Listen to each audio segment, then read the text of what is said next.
ഞാൻ ആരഫി ഷൈൻ. ഇന്ന് ഞാൻ വന്നിരിക്കുന്ന മൊബൈലിൻ്റെ ഗുണങ്ങളും ദോഷങ്ങളെയും കുറിച്ച് പറയാനാണ്. അനാവശ്യ വസ്തു എന്ന് ഒരു കാലത്ത് അറിയിക്കപ്പെട്ടിരുന്ന മൊബൈൽ ഫോണുകൾ ഇപ്പോൾ അത്യാവശ്യ വസ്തുക്കളുടെ പട്ടികയിൽ സ്ഥാനം പിടിച്ചു കഴിഞ്ഞു. ഇന്ന് മൊബൈൽ ഫോണിനെ കുറിച്ച് ഒരു വിശകലനമായാലോ? കുട്ടികളിൽ നിന്ന് കുട്ടിത്തം അകലുന്നു. കുറ്റപ്പെടുത്തുമ്പോൾ അതിലൊരു കാരണമായ മൊബൈൽ ഫോണിനെയും പറയാം. പക്ഷേ അതിലേക്ക് തള്ളിവിടുന്ന നമ്മുടെ മാതാപിതാക്കളെയും വിസ്മരിച്ചുകൂടാ. കാരണം നമ്മൾ നോക്കുമ്പോൾ മൊബൈലിൽ നോക്കിക്കൊണ്ടിരിക്കുന്ന അമ്മയും അച്ഛനെയും ചേച്ചിയും ചേട്ടൻ ഒക്കെയാണ്.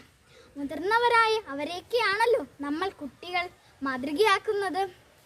മൊബൈൽ കൊണ്ട് യാതൊരു ഉപയോഗവുമില്ലെന്നല്ല, ദൂരദേശത്തുള്ള കുടുംബങ്ങളെ അടുത്ത് സംസാരിക്കാനും വീഡിയോ കോൾ ചെയ്യാനും ഫോട്ടോ എടുക്കാനും എല്ലാത്തിലും നമുക്ക് ഈ ഫോൺ യൂസ് ചെയ്യും. ഇപ്പോൾ എല്ലാവരും ഓൺലൈൻ ക്ലാസ്സിലാണ്. ഓൺലൈൻ ക്ലാസ് കാണാനും ചെയ്യാനും വേണ്ടി നമുക്ക് അത്യാവശ്യമാണ് മൊബൈൽ. എന്നാൽ ബന്ധങ്ങൾ ഒരു ചെറിയ മൊബൈലിനുള്ളിൽ ഒതുങ്ങിക്കൂടുന്നു എന്നതാണ് സത്യം.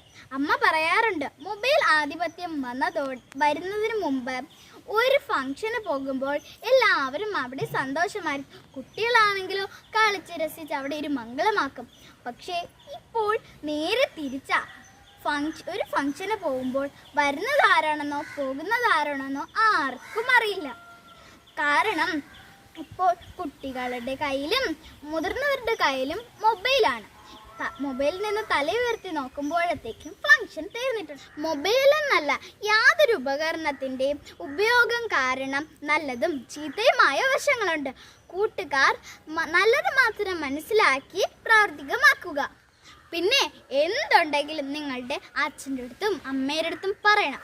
കാരണം അമ്മയും അച്ഛനെയും പോലെ ഗ്യാരണ്ടി സ്റ്റോറേജ് കപ്പാസിറ്റി ഉള്ള ഒരു മൊബൈൽ ഫോൺ നിങ്ങളുടെ ജീവിതത്തിൽ ഇനി കിട്ടില്ല. Good bye. നമുക്കിനി വീണ്ടും കാണാം.